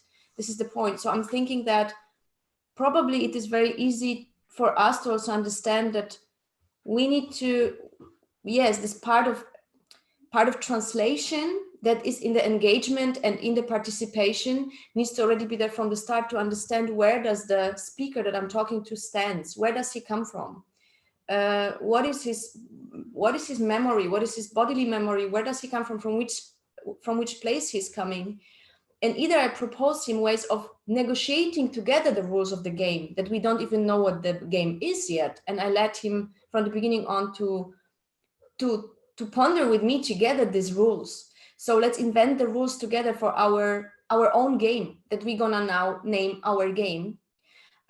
So to step even further down and say, I'm not coming to you here knowing more or thinking I know more and I know how to transform or change, but to invite him in a level where we can meet from the beginning on a sort of a level where we maybe can construct something from the scratch. And this, I think, is somehow connected to friendship. I mean, I don't know, to something very human also, to some politics of friendship that, or of care that we can create in our own little community, where the trust is maybe also being opened better. Instead of like also going to completely unknown territories and suddenly feeling a bit like we are imposing something, or we think we know better. Like, you know, artists going into projects and thinking, oh, we have now a program to save the community. Well, ask community if it wants to be saved, and try to just ask them what they feel like doing at all. I mean, like, there is this dialogic responsibility that I think we have, first of all, to understand also where are we going into which territory are we coming, and where can we meet somehow. Yeah. Well, that's what that's one of the reasons why I'm so pushy with the term aesthetic in terms of artistic, you know, because it is, as you say, first of all, a question of listening. You can say perceiving, yeah. So you don't go with an imposition, you go and listen. You know, you are, as aesthetic practitioner, I think, you know, but you first of all are a highly sensitive being, you know, and it's exactly this power. And okay, even with this, I mean, maybe this has to do, I mean, I'm born Catholic, but I'm been very moved strongly towards Buddhist context, and this idea of non-action is this idea of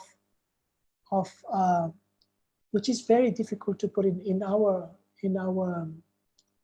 syntax, you know, because we have to go to the other way. Our syntax is dual, and we have to go from passive to active, or to active to passive, and it's not about that. Even Husserl had this problem of saying, well, this is passive. No, this is not passive. I mean, when he said passive, there's a famous footnote saying, well, it's a kind of activity. Yeah, it's not a lack of activity, you know. So in this kind of activity, and that's what I go for, aesthetic action, you know, is a receptive. You know, the power, and this seems to, and maybe this is one of the problems, it seems to be contradictory, but the power is not the, I mean, the transformational power is a kind of vacuum power. It's a kind of saying, I see you, you know, which is, or I, this sense of I understand in terms of, I was referring to the term epistemology, like standing over, and it's very nice to talk about understanding. You know? In terms of perceiving as a form of understanding, you know, which also refers to removing the soil. So understanding. Yeah? I think this is the way I understand what you, Magda, what you were saying, no, about friendship. What is a good friend? A good friend is the one who listens first, at least. Yeah, a good friend is a friend with which we feel understood. Yeah, this is, I mean, at least in my experience of friendship, is, oh, he feels or she feels understood. I feel understood. We see each other. We really see each other, right? And I think these are I'm convinced these are transformative powers of aesthetic practices, which are and can only be in a high engaged mode of being. Yeah, the work I was telling you about, that I felt like, okay, this is a direction I want to move, is also a piece in complete darkness, where two people come together and we have a very intimate encounter, but we don't know who the other person is. And I had no idea before, when I was going in, what this was allowing for. But then it was because it's the other senses that, because we have this notion of maybe we see the hierarchies, we can, make those immediate judgments when we perceive visually. And, we have these other things that going on behind us. But when we take away that, we really connect on a like a sensorial, like a listening and tactile way, and it's something that we're getting so much more used to looking when visual, and then to take that out is really also something that is so powerful, I felt. And this is what you said also before, like this thing of actually really going, I've really been feeling this not knowing, like going into something like with this not knowing, not coming from a place like I don't know anything, but coming from a place that allowing, like to be like trusting. It's a place of trusting whatever that you have gathered over the years, whatever your body has learned over the years, that all of that you allow that to respond somehow by being in the present moment and allowing yourself to not know. I don't know if I'm explaining correctly, but because the minute your thought and idea and concept tries to go into it and you try to make, like, be the person, I don't know, then it kind of narrows it down and the hierarchies come in and your own self comes into it, and it's very difficult to stop. It's not really possible, but to kind of like be aware of that. And I think that has been super interesting, that shift also for me, to be like, oh, like just allow, like, for things to just happen, trusting that you kind of like knowing, not knowing, trusting that there is some kind of knowledge there. Like, I don't know.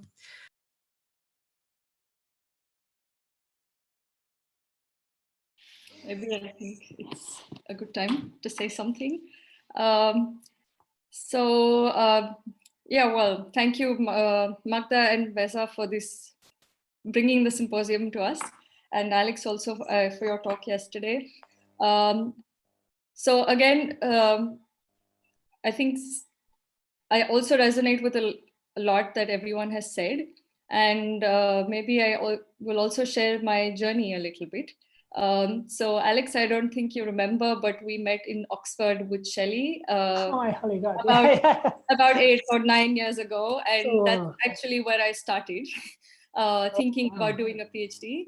And we spoke about the same question about that I kind of discovered in that talk with you and Shelley, that my interest is to develop develop a field where such kind of interactions are made possible. And then my search started for a supervisor and everything. And it's very funny because my background is in philosophy and Indian classical dance. So I was always applying to philosophy departments, and then nobody wanted an interdisciplinary project. So they kept transferring me to, ask sociology or anthropology or something. And then finally I landed up in the Vienna University philosophy department. And then I realized it's still not the good place for it. And so that's how I've landed up in artistic research. So it's like when you said that, we're not in this or that, and that's very experiential for me to not land up like anywhere else. But now I find myself in this constellation where I feel like I fit in, so that's great. But also in the middle, like I tried a little bit with social sculpture, and I found a lot of resonances again with your talk yesterday in that, and also now with what Vinuri was saying about this coming from a position of knowing, but of course not know it all, but also this trust and opening up that trust. And I found that with Shelley's work, that I actually felt these encounters or engagements, genuine engagements happening. And that was something that I would like to do. And so now my ambitious PhD project is, it's called Empathy Praxis, an aesthetic study of empathy for social interaction and transformation. So that's like this big burden that I've taken on myself. We'll see how far I get. But yes, also, so ultimately, I think somewhere down the line, I also want to make this, like come up with this curriculum or something of empathy practices that I designed to share in schools. Like I think Magda, you were saying of how to start like earlier on and to really help people see that this kind of engagement is possible, and what a great like gift and shift it could provide. So yeah, well, I'm just beginning my research, and because I'm shifting from philosophy to artistic research, I'm struggling with leaving back all the theory and moving into practice, because earlier, like Vanuri said, I had Indian classical dance practice and philosophy, theoretical philosophy, which were completely different, and I tried to bring them together, and I realized that actually in dance performance, the interaction that I have with the audience while creating the performance, which is not really improvised, but there is some kind of improvisation in the storytelling, that actually is kind of an empathy practice that I operate from. And so that was another kind of realization where I thought, okay, so I know this experience and feeling, and this through teaching or facilitating some kind of a similar field, maybe others can also be able to experience it. So through my dance, I'm able to do it to some extent. But again, the cultural context also plays a different role, and therefore it has its limitations. Yeah, so now I'm in this phase of figuring out other ways and exploring your question that you posed at the beginning. So amazing. Wow.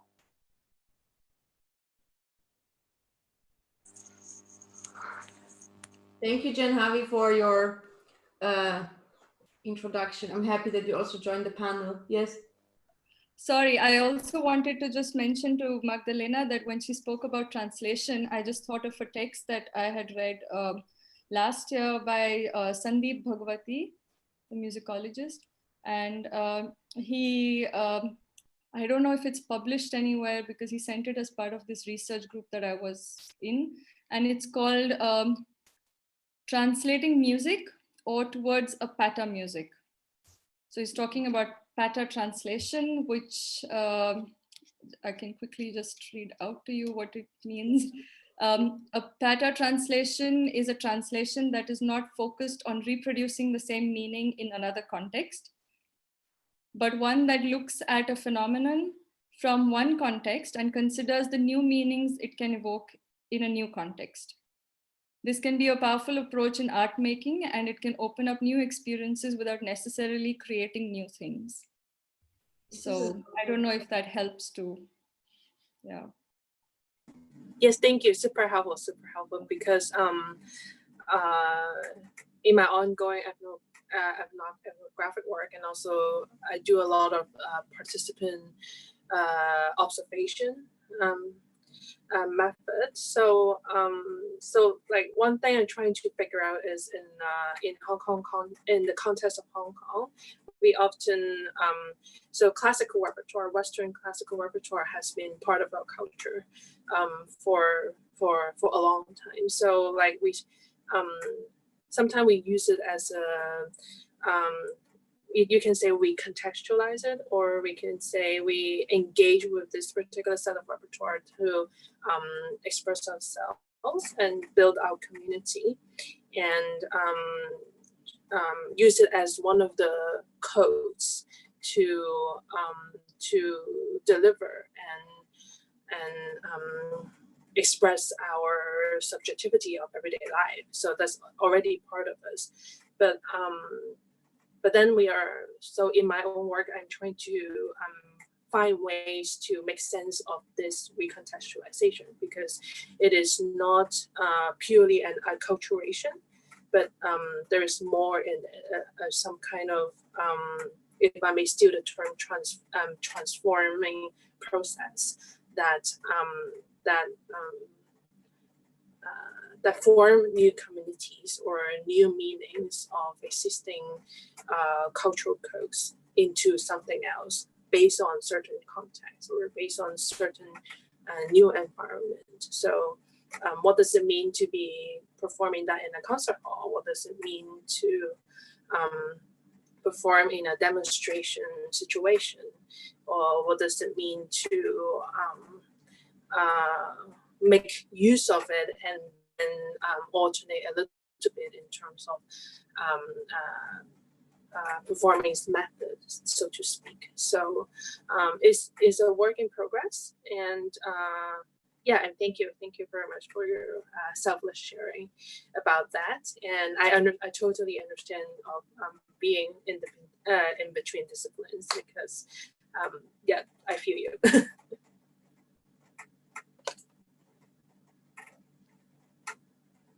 I don't know how you are all feeling after all these there's a lot of questions in the chat, like so what do you think? Should we start opening the discussion to the questions of the chat?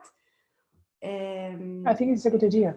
Or should we, and I was thinking, I don't know, because I'm also suffering with my concentration, and I was thinking if we could play a little game. It's really stupid. I know that talking about, sorry for saying stupid, but it's a game.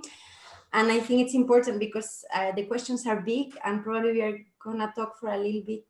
So maybe, depending if we want to take the questions or we don't, or we just want to say it's 5+5 and at 6 we have another thing, and maybe we didn't plan like 3 hours discussion, I guess. But it's 10 people, it's normal, Yeah. or we were many people. But we have to also put some limit on it. So maybe we can hear from you guys, how long do you want to still engage and what are your limits, because it's already quite long. So please let us know. How is your time capacity? I might sign off just because it is late. Yeah, 1 a.m. over here. So, and it's very cold, so I'm going to go put the fire on and get back into bed. But thank you so much for your, just so much to absorb and to embody, and thank you for your generosity of spirit and for having me. Thank you, Tina, very much that we could meet you, and thank you for contributing. And I hope we can once like really meet, hopefully soon, to have a real encounter. Would be lovely. Thank you. Thank you so much, Tina. Thank you. Thank you. Okay. Ciao. Oh, Magdalena. Ciao. Yeah, me too, because of the time difference, but nice to see you all. Thank you for being so big part of You're everything. so generous. We are very happy that we could have you. Thank you very much. It was great. Great. We'll meet sometime, I hope, in person. And we can travel. Yes, let's we do have it. to meet. Thank you so much. Great. Have a great time. Bye. Okay.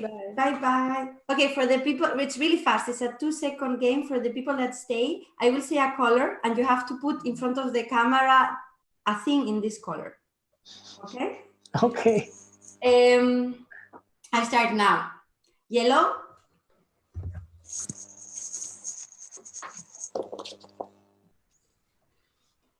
Good. Okay, I start now. Green.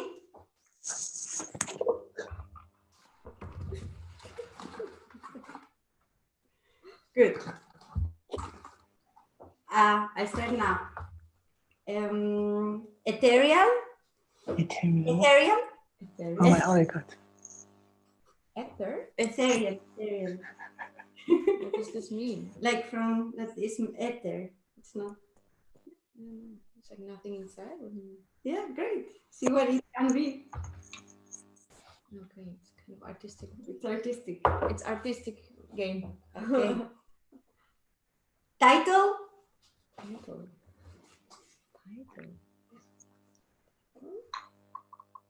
Title is a color. Okay. Color title.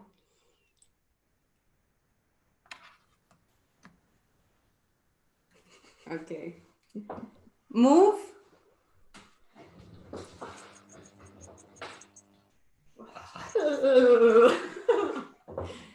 Great. We have explored many colors in all its potential. Okay. Magda, do you want to read the questions? I just want to say I also have to leave because in 10 minutes I have to sign into something else. I'm very sorry. All right. But thank you very much for this, and I will see the recording of the questions later. Thank you. It was a pleasure to see you again. I remember you. I just want to say serendipity. We went to college together 15 years ago. Yeah. I'm in Sri Lanka, she's in India, and we just suddenly met now. Okay. Oh, wow. Yeah, so Wow. again, thank you for bringing us together. So, Amazing. Amazing. This is like this historical moment. Okay. you're already creating this field. Yeah. Fantastic. Okay, thank you. See you. Thank you. Bye. Bye, Papa. Have a good day. And I've written the reference in the chat. Veza. Yes. Thank Good. you. You can pass it on maybe to people who left. Yeah. Thanks. Yes, maybe we send it in an email Yes. because it disappears with the chat. Okay. Oh, Yeah.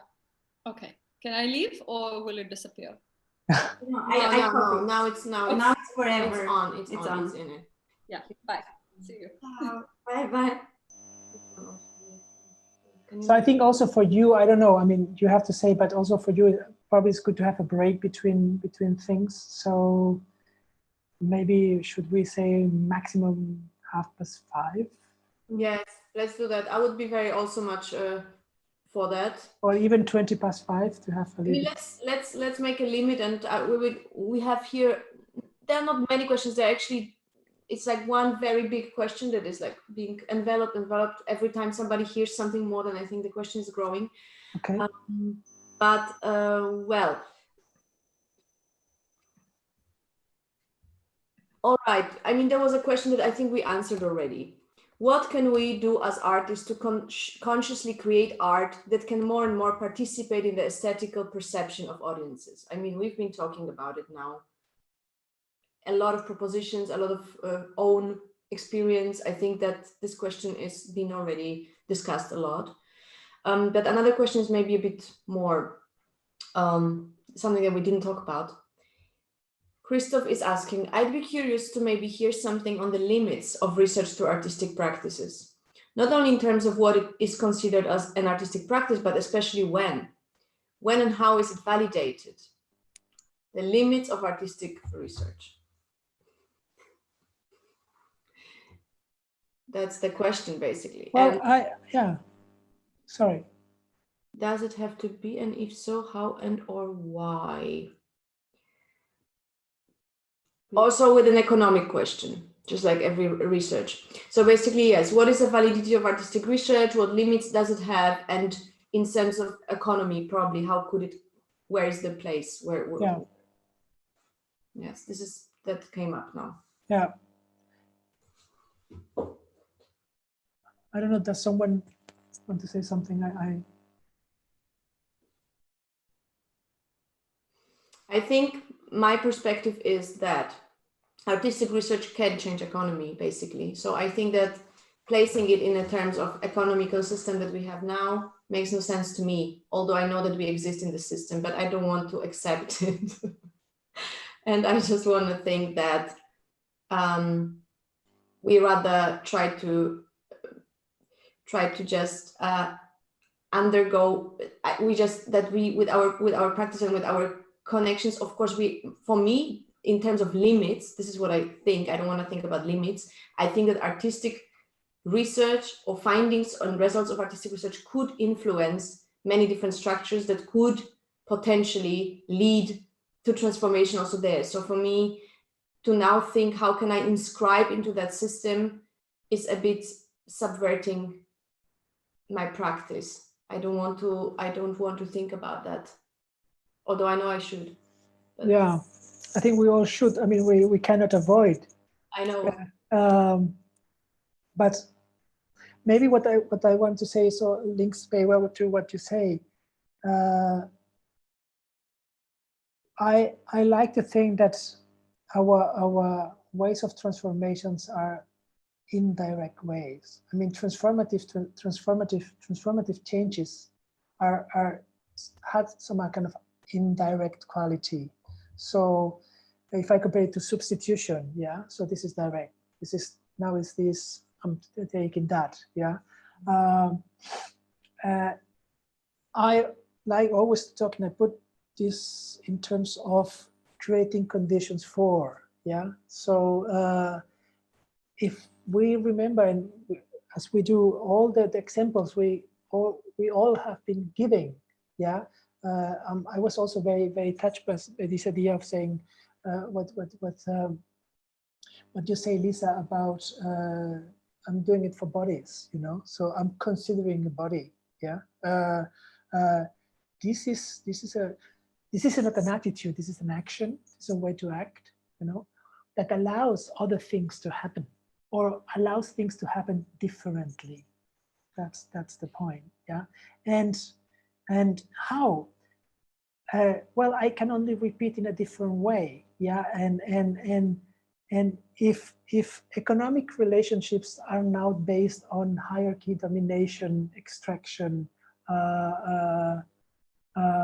and we create conditions for experiencing other kinds of relationships, yeah. So to experience that bodies are not threatening bodies, but you know, that we can coexist even in the dark, as you really say, right? So nothing more dangerous than touch a body in the dark, yeah. I can be hurt and so on. No, I mean, situating trust where mistrust, which is highly the basis, the necessary basis of every form of authoritarianism or fascism, you know, is us, a minority against them, yeah, because they are dangerous, yeah. If we kind of foster all of these kinds of relationships, I think, and if we do it, if we achieve a certain how do you say it, presence, yeah.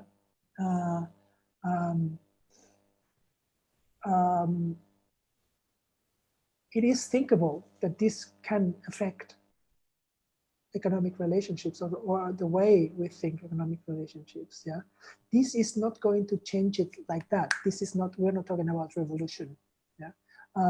We are talking about kind of, as you said, I like this, you said it also yesterday, Magda, so this idea of sustained engagement, you know, kind of perseverance, you know, this idea of being there, this sustained touch, as I said in my lecture.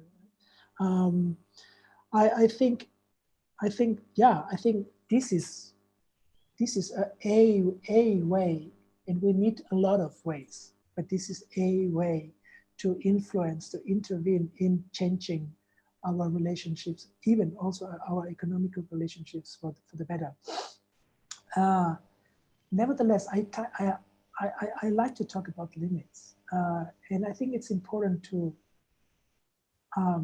in a moment I felt it was important to argue that aesthetic or artistic research has limits, because somehow when this kind of explode and it was this kind of explosion of artistic PhDs and all this stuff, right?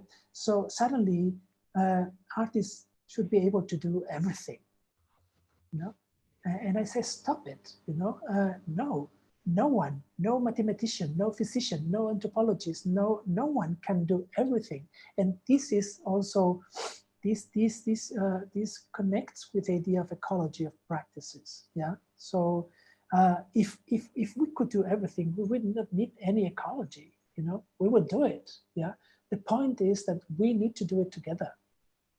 So we have to, and we need to do it together, because each of us has limits. Each of our practices have limits, yeah? So we cannot reach what we want to reach by our only, it's like now, I mean, today I was listening an interview with the minister of science, and it was like this, again, this idea of science will save us. Are you stupid? I mean, sorry, but it's like, you still believe that? I mean, first of all, this is a belief, yeah? Second, we don't have to be safe, you know? And third, only science? I mean, this is so kind of middle-aged thinking, yeah? So, yeah, we have limits. And I said the limits of our research in saying we destabilize, disclose new possibilities. but we don't fulfill them. We don't stabilize. We leave it open. Our work is to open, you know. I used to put this in terms of saying we make a negative gesture, you know, saying our work is to say no, to say, well, or not like that, and not to say like that, yeah. I used to say that until I met Brian Masumi and to say, don't talk about negativity, this is positive, yeah. So, and I say, yeah, that's good. So this term negative action didn't appear in my lecture yesterday. I just mentioned it as a negation of the negation now. So, but they're saying we are opening up, we are disclosing new, unexpected and unexpectable possibilities. Yeah. And the question in research, also in transformation, is how to get to something radically new. Yeah. For all of us, it's absolutely clear it cannot be like that. This does not work. Yeah. Okay. And now we have the question, how should it be? Okay. And my point is there something in between, you know, that allows to pass from A to B? Can we pass from A to B? I mean, this would be a revolutionary would say yes. Yeah. I say no. First, A has to dissolve. Yeah. I have to open up. Yeah. Because where can the B can come from? You know, we just have A. We are there. Yeah. So A has to open up and disclose. Yeah. In order to see what B is. Because I think one of the problems of revolution is to believe that we know what B is. And this is a belief. Maybe it's right, maybe not, you know. But the fact, as you can really say, the really fact, and we are strong in this, is that we don't know. We really don't know, you know. And our form of research is affirming the power of not knowing. It's affirming the transformative power of not knowing, of inhabiting, of practicing the not knowing. Yeah? Not to remain there. We want to know, not to remain there, but allowing the knowing coming out of the not knowing. You know. Sorry for the manifesto. It breaks our heart, but we have to finish. I just wanted to do this, like, because everything that Alex is speaking about not knowing, for me, this is the only one word that I can say. It's improvisation. Just not know. But for me, this is something old school, a very well word that for me stands for finding yourself in the present, finding back to yourself before you go towards the others, and being able to find this attunement within the milliseconds. So being reactive and very alert to everything that happens. The other thing, I think that we have something, that we have a power of practice, which I totally believe in. If we imagine that practices laying aside of being based on just productivity that I learned at school, like getting better in something, getting more effective, getting more productive. Also practices that bring us together as human beings, which are always based on buying, consuming, serving some purpose that is not the purposeless. It's the purpose, a target, very target oriented, that lays very often away from us.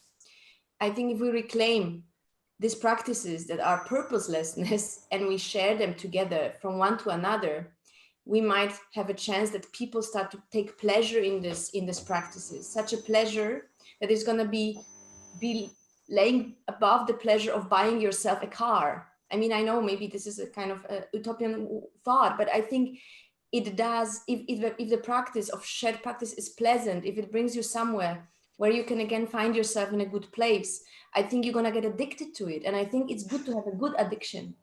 It's much better to have a good addiction than to find yourself being addicted of very different things that are being brought to you by people who completely, or by system that completely don't care where you are and how you deal.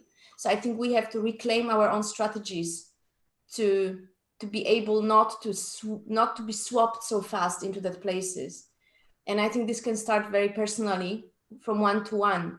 And this other person then might share it again in their family. And I think it can travel. I think it's totally possible to do like with authentic movement, with practices that are very, very simple, that engage care and engage attention, engage different sensualization of yourself, and taking time for something that doesn't serve anything else than exactly reshaping your schedule. I wanted to say, well, yeah, your schedule also, and your map. So somehow I'm very positive. I don't know, but I'm very positive that this is possible. I believe in it, not like in God, but I really It's happening. stand for that. And I think this can happen if we do it. If we do it applied. So we have to apply our research, basically. Our research has to be applied research. I don't know, just yeah, it is already applied. I mean, it's embodied, but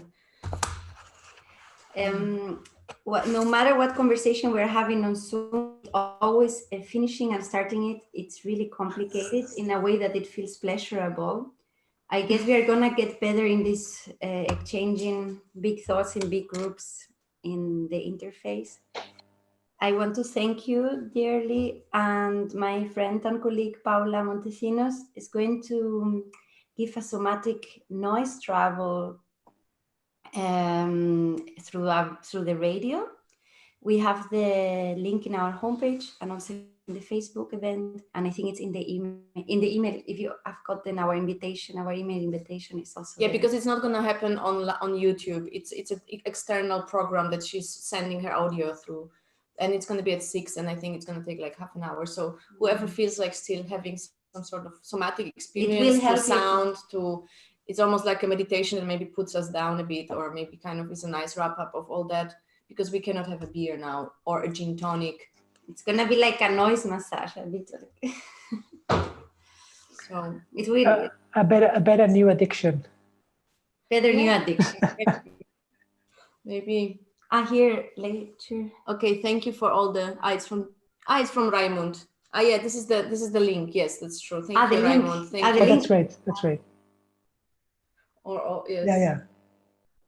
A good old addiction is also good. Good old addictions are good too. A good one, yes. We can reclaim also old strategies. I think that's also possible. Yeah, and I hope we keep also in contact in the future. You have our emails. Yes, we are. Yeah, what about that? Are you sending our email? I mean, I was thinking really about that. So I'm thinking, I don't, for now, we kept everything in BCC, so like not to yeah. emails. And I think I will ask everybody around if that's okay for people to exchange emails, because we were also thinking we've got now a lot of very nice materials that are published on our website.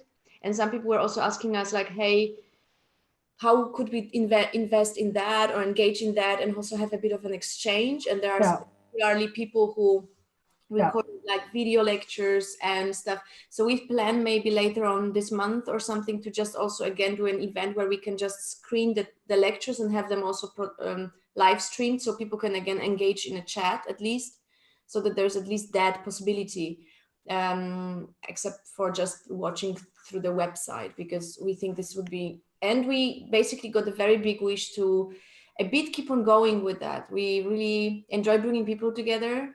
And the field of research is huge, and we see how many people can relate to so many things. And I think that we might somehow try to find ways to. So once a year or twice, also because it's really interesting to do it outside and like a little bit with an institution, but not fully in an institution. I like that it's not in the theater, also not at the university, because we are instituting. We are instituted. We are instituted, and we I are like not in an institution. We are instituting. Well, but isn't it exactly the thing? This is the first step to bring the exchange outside of the institution and not into another institution, but maybe find a place in between where we can meet and have a dialogue. Institute. This is to institute. Institute. Let's as a verb, not as a substantive. Institute. To institute. Yeah. Yes. Anyway, Thank you so much. Thank you very much, Alex. Thank you guys for participating. Thank you, Lisa, for contributing to the website. Thank you. It's We love the great. materials, and please, I also invite you to have a look through it, and we want to expand the website in the future, completing more things and feeding it and organizing hopefully live events for one. Would be really nice. So we don't have a newsletter, but if you also feel, please, not yet.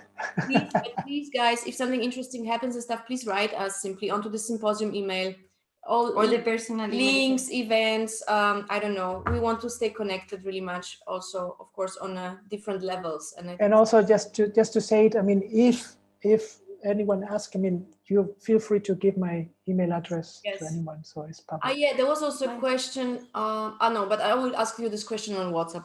Fine. Thank you very much. Ta-ta. It's very, very breaking heart that it's over, but I hug you, everybody, like that. And thank you for doing it with us. Alex, thank you very much.